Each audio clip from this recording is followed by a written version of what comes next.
Community service की तरफ भी काफ़ी रुझान रहा और वो चीज़ें मेरे ख़्याल से जो है वो एक इंसान में बहुत ज़िंदगी के बहुत ही पहले हिस्से में शुरू हो जाती है, वो फिर मेरी लाइफ में मेरे साथ वो कंटिन्यू किया है और उसी वजह से जो है वो मैंने बाद में काफ़ी कम्युनिटी सर्विस प्रोजेक्ट्स भी किए हैं, स्कूल्स के हवाले से, डिस्पेंसरी के हवाले से जो है मेडिकल, जी हाँ, और रोटरी के फ्रंट पे भी काफ़ी चीज़ें की हैं और कर भी रहा हूँ आज भी जो है वो रोटरी के फ्रंट पे काफ़ी चीज़ें कर रहे हैं। जो है कि एक पोलियो है, पोलियो का एरेडिकेशन है, उसके लिए रोटरी इतनी जद्दोजहद कर रही है। पाकिस्तान में तकरीबन अब तक 60 मिलियन से ज़्यादा डॉलर खर्च कर चुके हैं और अब हम दुनिया के 2-3 मुल्कों में रह गए हैं कि जहाँ पर पोलियो है। एक तो वो बीमारी होती है कि जो जिस पे आपका कोई बस नहीं होता है, जैसे कैंसर हो गया, एक मरीज जाता है डॉक्टर के पास, कहता है कि भाई क्यों हो गया मुझे, डॉक्टर कहता है इसका तो मेरे पास कोई जवाब नहीं है। मगर पोलियो अगर हो जाता है तो वो उसका तो जवाब है कि वो उनकी वालिदा ने या वालिद ने उनको 2 कतरे जो देने थे वो नहीं दिए, वो कोताही हो गई। तो एक वो चीज़, एक वो मर्ज आ जाए जिसका हमारे पास जो है वो इलाज तो नहीं है, पर उसको रोका जाने की जो है प्रिवेंशन की जा सकती है, उसके लिए आगाही का सिलसिला है। जी हाँ। अब मगर एक बार हो गया तो वो बच्चा फिर जिंदगी भर के लिए माजूर हो जाता है। तो आप लोगों ने जो आपके प्लेटफॉर्म से, रोटरी के प्लेटफॉर्म से जो काम किया जा रहा है, इस पे सिर्फ और सिर्फ आगाही है इसमें या उसके साथ साथ? नहीं, वैक्सीन्स भी हैं और जो है वो ये जो है वो एक मुस्तकिल ये जद्दोजहद है जो हमारे पार्टनर्स हैं रोटरी के, यूनिसेफ और WHO के साथ और गवर्नमेंट ऑफ पाकिस्तान के साथ मिल करके ये कंटिन्यूस प्रोसेस है कि, और इसमें जो है वो अब जैसे कि एक हम NIDs जिसे कहते हैं, नेशनल इम्यूनाइजेशन ड्राइव, ये होंगी 15 से लेकर के 17 फरवरी को, और इसमें जो है वो वॉलंटियर टीम जो है वो हर जगह पे जाएंगी।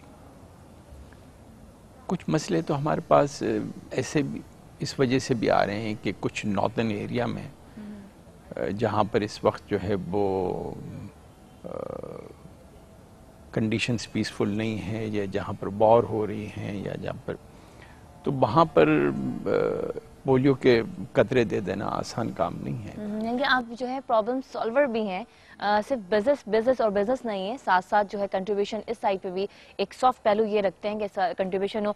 आपकी शख्सियत को बनाने में किन चीज़ों ने मेजर रोल प्ले किया? आज अजीज मेमन साहब की जो पर्सनालिटी है, जो उनकी तबीयत में एक संजीदगी है और जो कॉन्फिडेंस है, ये कैसे आया, क्यों कर आया, स्कूल में कितना इंपॉर्टेंट रोल प्ले किया, इस पर हम बात करेंगे। ब्रेक लेते हैं, ब्रेक के बाद कंटिन्यू करेंगे अपनी डिस्कशन को। हमारे साथ रहिएगा।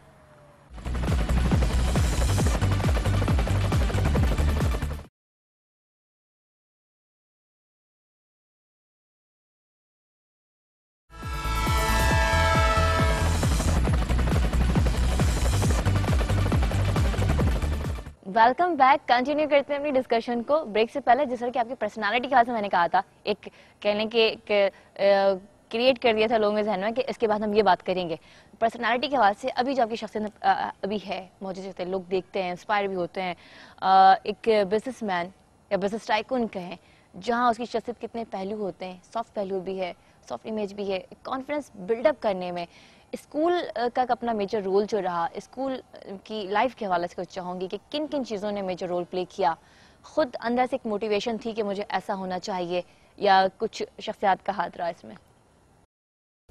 मैं समझता हूँ कि जो है वो इसमें जो पेरेंट्स का भी काफ़ी कंट्रीब्यूशन होता है, जो फादर है, मदर है, उनकी गाइडेंस है और वो भी एक मेजर रोल प्ले करती हैं। स्कूल्स का डेफिनेटली होता है और ज़िंदगी में मैंने तो हमेशा जो है वो कोई ये नहीं समझा है कि मैं एक मंसूबा लेकर चलूं या एक प्लान लेकर चलूं और उसी Unplanned तरह तरीके से सारी चीजें नहीं, अच्छी होती हैं। वो आप कभी कभी तो ये होता है कि आप एक चीज इसके पीछे जाते हैं अचीव करने के लिए, वो हासिल हो ना हो, कभी कभी ये होता है कि वो चीज़ जिससे आप एक्सपेक्ट नहीं करते हैं वो हो जाती है। तो कई सफ़र से गुजरना पड़ता है और कई उसमें जो है वो मोड़ आते हैं।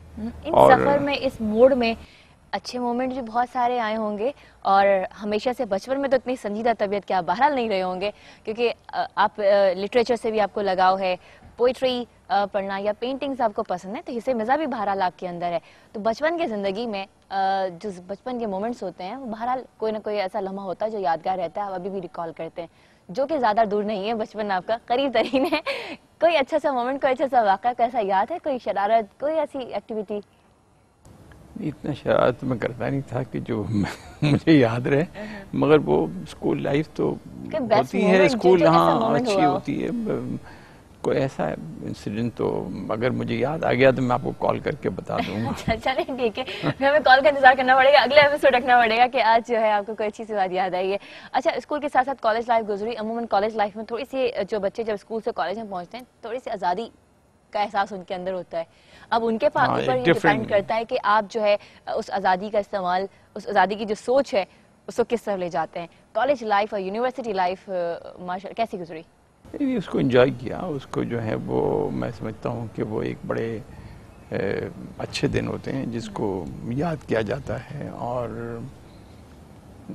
पढ़ाई के अलावा भी जो है वो, पढ़ाई के अलावा क्या किया ये बताइए? पढ़ाई के अलावा भी उसको जो है वो कुछ लम्हात ऐसे होते हैं जो बाकी जिंदगी आदमी चेरिश छुपा करता के रखे हैं, बताना नहीं है। नहीं आपको बता दूंगा। अच्छा नहीं, ऑन कैमरा बता सकते हैं, ऐसा कोई मसला नहीं, क्योंकि जो देखने वाले लोग हैं जानना चाहते हैं कि वो नहीं कोई ऐसा कोई वो ऐसा बड़ा इंसिडेंट नहीं था। अच्छा, एजुकेशन के साथ जो आपकी बिजनेस लाइफ रही, फर्स्ट जॉब की बात की आपने, फर्स्ट जॉब शेयर करेंगे कि पहली जॉब कौन सी थी? नहीं, पहली जॉब तो बहुत छोटी सी जॉब की थी मैंने, एक क्लरिकल लेवल की, और फिर वहाँ से जो है वो। और सैलरी कितनी मिली उस वक्त? बहुत कम थी सैलरी, कुछ 125 रुपीज। 125? कैसे खर्च किया 125 को? अब ये तो याद नहीं है मुझे। गोलगप्पे खा के खर्च कर दिए सारे, चाट खा ली, गोलगप्पे खा लिए, मजे की चीजें, क्योंकि उस यंग लाइफ में तो ये होता है कि पहली सैलरी में भी कुछ ना कुछ खाना है, सोच समझ के खर्च। इन्वेस्टमेंट का शौक जो है शुरू से ही था कि बचाना है फिर इन्वेस्टमेंट करनी है। अच्छा, जब छोटी छोटी चीज़ों को आप जब सेव करते हैं, काफ़ी डिसिप्लिन के साथ चलते हैं, तो बिजनेस में जब किंग ग्रुप का जो आपने सेटअप किया 1988 में, इस यहाँ तक आने में कितना टाइम लगा आपको? काफ़ी अरसा लग गया, क्योंकि मैं जो है मैंने जॉब कुछ 17-18 साल जॉब की, फिर कुछ साल बाहर रहा मुल्क के, मिडल ईस्ट में रहा, यूएसए में रहा, और फिर पाकिस्तान जब लौट के आया तब ये बिजनेस स्टार्ट किया। अब भाई है मेरा, उसके साथ मिल करके। आपके वालिद साहब, उनका क्या प्रोफेशन था? वो एक ट्रेडर थे और वो ही डाइड इन 1974। काफी गुस्से वाले थे या अग्रेसिव से थे आपके? नहीं, वेरी नाइस पर्सन। नहीं, वो ये होता है ना कि जब पेरेंट्स कभी थोड़े से स्ट्रिक्ट होते हैं